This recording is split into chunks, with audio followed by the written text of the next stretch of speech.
नमस्कार बच्चों, आप सभी का स्वागत है आपके अपने चैनल हिंदी बोध पर। इस वीडियो में हम पढ़ेंगे क्लास 12th के सिलेबस में शामिल कविता के बहाने। इसके कवि हैं कुंवर नारायण। तो चलिए सबसे पहले हम जानते हैं कवि के बारे में। कुंवर नारायण का जन्म 19 सितंबर 1927 को फैजाबाद उत्तर प्रदेश में हुआ। 19 सितंबर 1927 को 1951 में इन्होंने लखनऊ विश्वविद्यालय से अंग्रेजी में एमए किया। अंग्रेजी और उर्दू साहित्य के पश्चात इन्होंने हिंदी में लिखना प्रारंभ किया। इनका पहला काव्य संकलन चक्रव्यूह था, जो 1956 में 1956 में प्रकाशित हुआ।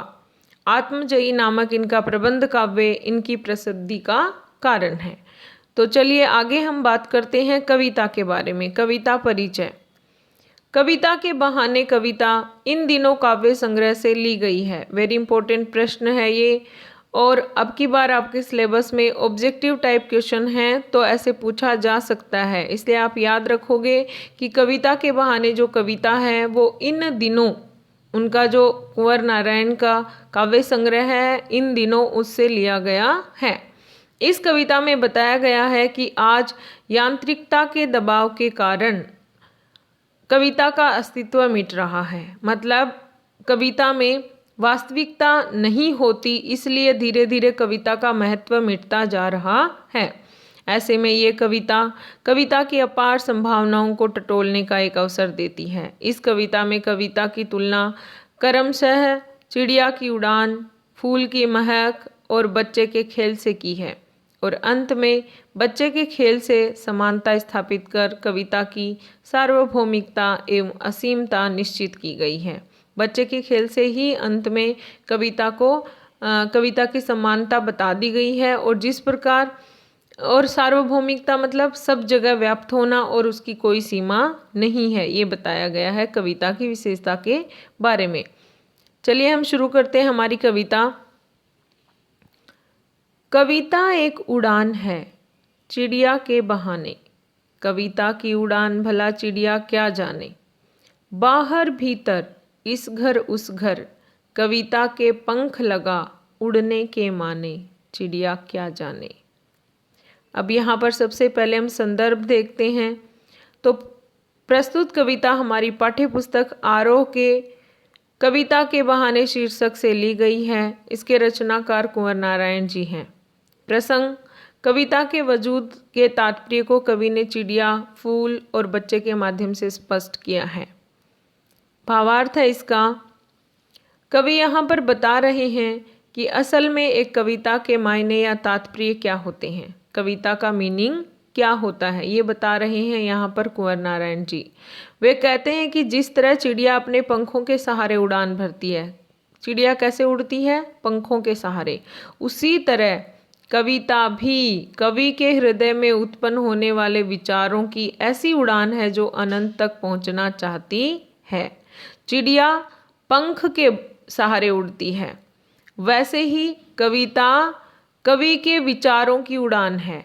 चिड़िया भी अनंत आकाश में उड़ना चाहती है, वैसे ही कविता भी सीमाहीन है, उसकी कोई सीमा नहीं है। वो कहीं तक भी उसका प्रचार प्रसार हो सकता है और किसी को भी अच्छी लग सकती है। तो यहाँ पर क्या बताया गया है कि कविता चिड़िया की उड़ान की तरह है, पर आगे चिड़िया और कविता में फर्क है, अंतर है। क्या है? चिड़िया की उड़ान की लिमिटेशन है, पर कविता का ऐसा नहीं है। कुंवर नारायण पहली पंक्ति में कविता और चिड़िया में एक समानता दर्शाते हैं, परंतु वे अगली ही पंक्ति में इसे उलट देते हैं। कहते हैं कि कविता उड़ान तो है, पर कविता में व्याप्त कल्पनाओं की उड़ान चिड़िया की उड़ान से अलग है।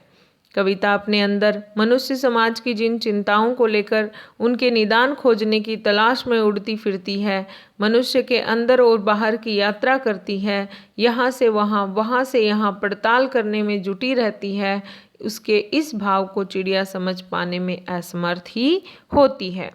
चिड़िया की उड़ान की एक सीमा है, पर कविता की उड़ान और उद्देश्य सीमाहीन है। अब देखिए यहाँ पर बताया गया है कि कविता सिर्फ कोरी कल्पनाएं नहीं होती, ओनली इमेजिनेशन नहीं होता। कविताओं में सोसाइटी से रिलेटेड प्रॉब्लम्स भी होती हैं और उन प्रॉब्लम्स की सॉल्यूशन भी कविता में होता है। तो कविता जो है अपने समय की सिचुएशंस को दर्शाती हैं। तो कविता सिर्फ कोरी कल्पनाएं नहीं हैं, उनमें वास्तविकता भी होती है, ये कवि कहना चाहते हैं। आगे कविता की तुलना फूलों से की गई है। कविता एक खिलना है फूलों के बहाने, कविता का खिलना भला फूल क्या जाने। बाहर भीतर इस घर उस घर, बिना मुरझाए महकने के माने, फूल क्या जाने।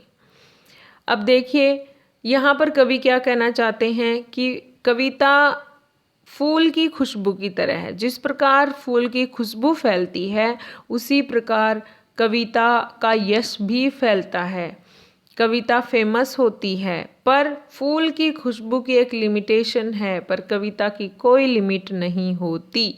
फूल थोड़ी देर में मुरझा जाता है, नष्ट हो जाता है, पर कविता ऐसी नहीं है। तो इसके लिए भावार्थ है, कविता की तुलना फूल से करते हुए कवि कहते हैं कि जिस तरह एक फूल खिलता है उसी तरह एक कविता भी खिलती है। वह फूल की तरह ही अपनी सुगंध बिखेरती है, पर बावजूद इसके कविता के खिलने और फूल के खिलने में मौलिक अंतर होता है।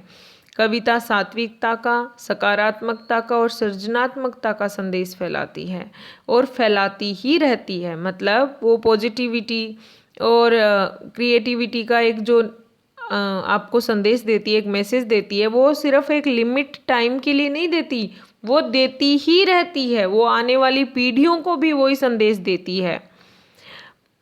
वह अमर होती है, उसका संदेश अमर होता है। आज कबीर, तुलसी, सूरदास नहीं है। अब देखो इसमें है कि कबीर, तुलसी और सूरदास ये 14th सेंचुरी के कवि हैं, पोइट्स हैं, पर वो उनकी कविताओं को हम आज भी पढ़ते हैं और वो वैसा ही संदेश मैसेज आज भी सोसाइटी के लिए हुए हैं।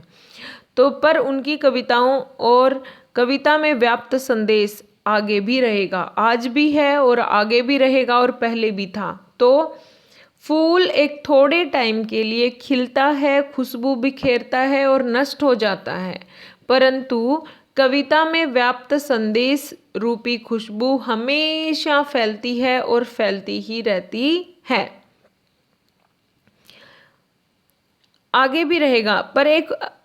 पर फूल एक अवधि के बाद मुरझा जाता है, उसका खिलना क्षण भंगुर है, सीमित है, इसीलिए फूल कविता से पीछे रह जाता है, कविता उससे आगे निकल जाती है। आगे हम बात करते हैं अगले पैराग्राफ की। कविता एक खेल है बच्चों के बहाने, बाहर भीतर यह घर वह घर, सब घर एक कर देने के माने, बच्चा ही जाने। अब यहाँ पर कविता की तुलना एक बच्चे से करते हैं कवि। वे कहते हैं कि बच्चा जैसे खेलता है, कविता भी वैसा ही एक खेल है। खेल यहाँ अपने व्यापक अर्थ में आया, विस्तृत।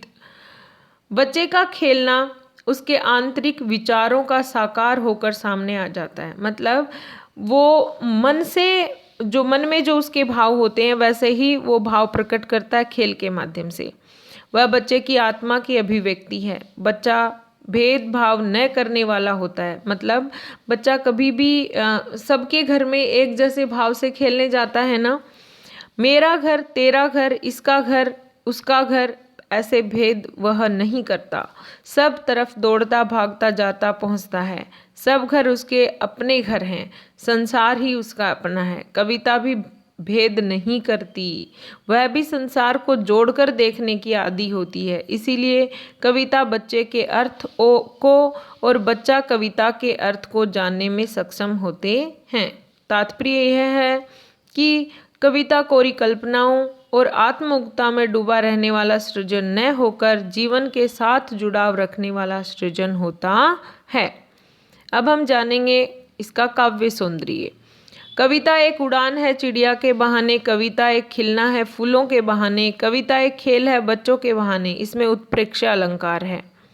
कविता की उड़ान भला चिड़िया क्या जाने, कविता का खिलना भला फूल क्या जाने, विरोधाभास अलंकार है। कविता की भाषा सरल और आकर्षक है, सपाट नहीं। कविता के गुण और तात्पर्य बताए गए हैं। बिंबों और प्रतीक विधान से भी इसकी ये कविता समृद्ध हुई है। विशेष है, कवि कविता की नई परिभाषा गढ़ना चाहते हैं। आगे हैं प्रश्न अभ्यास। ये प्रश्न आपके नए सिलेबस के अनुसार हैं। जिस प्रकार आपका नया सिलेबस आया है ना मल्टीपल चॉइस वाला, तो वैसे ही क्वेश्चन यहाँ पर मैंने आपको बना कर दिए हैं। पहला प्रश्न है, कविता की उड़ान की तुलना किससे की गई है? पक्षी से, कबूतर से, चिड़िया से, इन सभी से। तो उत्तर क्या होगा? कविता की उड़ान की तुलना किससे की गई है? उत्तर है चिड़िया से। कविता का खिलना किसके समान बताया गया है? कलियों के समान, फूलों के समान। विकल्प क और ख दोनों सही हैं या इनमें से कोई सही नहीं है? आप उत्तर अपने कमेंट बॉक्स में लिखकर बता सकते हैं। तो उत्तर क्या होगा यहाँ पर? किसके समान खिलना बताया है? फूलों के समान। उत्तर ख सही है। कविता को खेल बताते हुए किसके साथ तुलना की गई है? बच्चों के खेल के साथ, गेंद के खेल के साथ। दोनों विकल्प सही हैं या कोई सही नहीं है? तो इसका उत्तर क्या है? क सही है। बच्चों के खेल के साथ इसकी तुलना की गई है। आगे है प्रश्न 4, कविता के बहाने कविता कुंवर नारायण के किस काव्य संग्रह से ली गई है? तो ये किस काव्य संग्रह से ली गई है? इन दिनों। उत्तर क सही है। कविता की समानता बच्चे से ही क्यों स्थापित की गई? क्योंकि आप उत्तर लिख सकते हैं, ऑप्शन लिख सकते हैं, पूरा उत्तर नहीं लिखें तो। बच्चे के समान कविता भी संभाव रखती है, या कविता बच्चे के खेल की तरह है, या कविता बच्चे के भावों को प्रकट करती है। तो इसका उत्तर हमारा क्या होगा? क, बच्चे के समान कविता भी संभाव रखती है। ये था हमारा पाठ कविता के बहाने। अगर आपको ये पसंद आया है तो लाइक ज़रूर करें और चैनल को सब्सक्राइब करें। Thank you.